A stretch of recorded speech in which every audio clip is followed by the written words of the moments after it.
Hello 1 2 3 បាទអញ្ចឹងសម្រាប់បងប្អូនណាដែលចង់ trade future នៅពេលខ្លះបងប្អូនអត់ទាន់ចេះតាំងទិញទេអញ្ចឹងណាចង់គិតថាកាក់មួយចំនួនបងប្អូនចង់អត់ទិញភ្លាមទេគេហៅថាតាំងទិញអញ្ចឹងណាតាំងទិញឬតាំងលុបបងប្អូនចូល exchange របស់យើងមកនេះបើ exchange របស់បងប្អូនបាទឧទាហរណ៍យើងប្រើ Bitget អញ្ចឹងបងប្អូនចុចលើ Bitget មក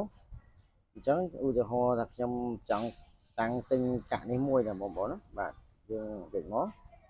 នេះកាក់នេះកាក់ file នេះដោយសារវាធ្លាប់ឡើងដល់$3.50អញ្ចឹងណាអញ្ចឹងវាឡើងដល់3យើងមើល time frame មួយ day មកដល់មួយ day នេះមកបងប្អូនមើល time frame មួយ day មកវាធ្លាប់ឡើងដល់$3.96អញ្ចឹងខ្ញុំមកចង់ទិញឥឡូវទេដោយសារថ្ងៃទី18កាក់នេះវាមានព័ត៌មានល្អអញ្ចឹងណានៅខែ11យើងហ្នឹងណាអញ្ចឹងខ្ញុំចង់តាំងទិញប្រើ leverage ឧទាហរណ៍លុយខ្ញុំមានតែ$14ទេអញ្ចឹងតិចពេកអញ្ចឹងខ្ញុំចង់តាំងទិញតម្លៃវា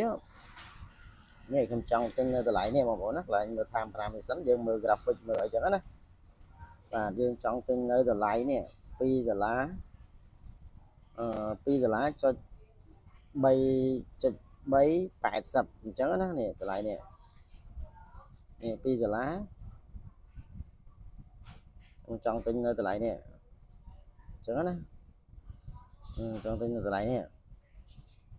ញ្ចឹងយើងចូលកន្លែងហ្នឹងមកបងប្អូនចូល long ហើយយើងចង់ប្រើ margin កន្លែងនេះហើយមិនអ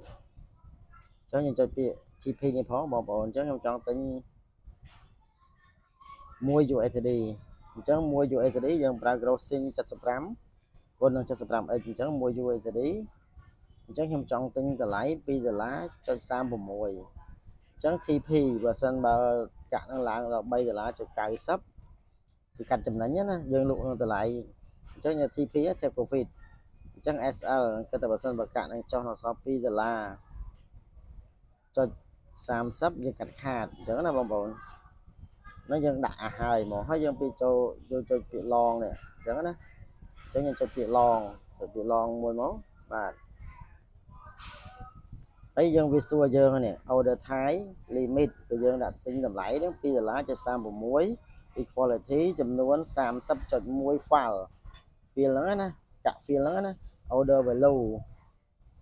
ដោយសារយើងចូល margin កក់$1គុណនឹង75ទៅបាន$71 USD ហើយនៅ margin mode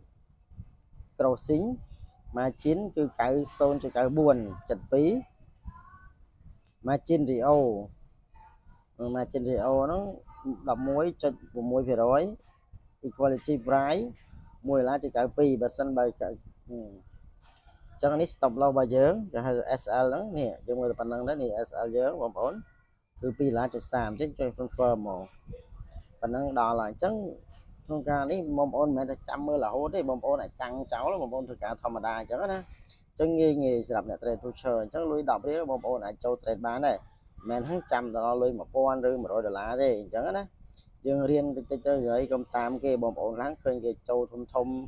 ម្នាក់ចំណេញ100000 $50000ពេលច្រើនយើងតែតាមធនធានរបស់យើងអញ្ចឹងណាបងប្អូនយើងមានលុយតិចយើងមានលុយច្រើនច្រើនអញ្ចឹងអានេះជាការចាប់ផ្ដើមអញ្ចឹងខ្ញុំចង់ឲ្យបងប្អូនរៀនលេងតិចសិនអញ្ចឹងណាដើម្បីឲ្យយើងស្គាល់កាក់ស្គាល់ការ trade ចេះមានវិន័យអញ្ចឹងណាបងប្អូនបាទអរគុណតែប៉ុណ្្នឹងឯងបងប្អូនណាហើយសម្រាប់បងប្អូនដែលមានចំណល់គឺយើងមានគ្រប់ក្នុងការចែករំលែកបងប្អូនដែរអញ្ចឹងណាបងប្អូនបាទអរគុណ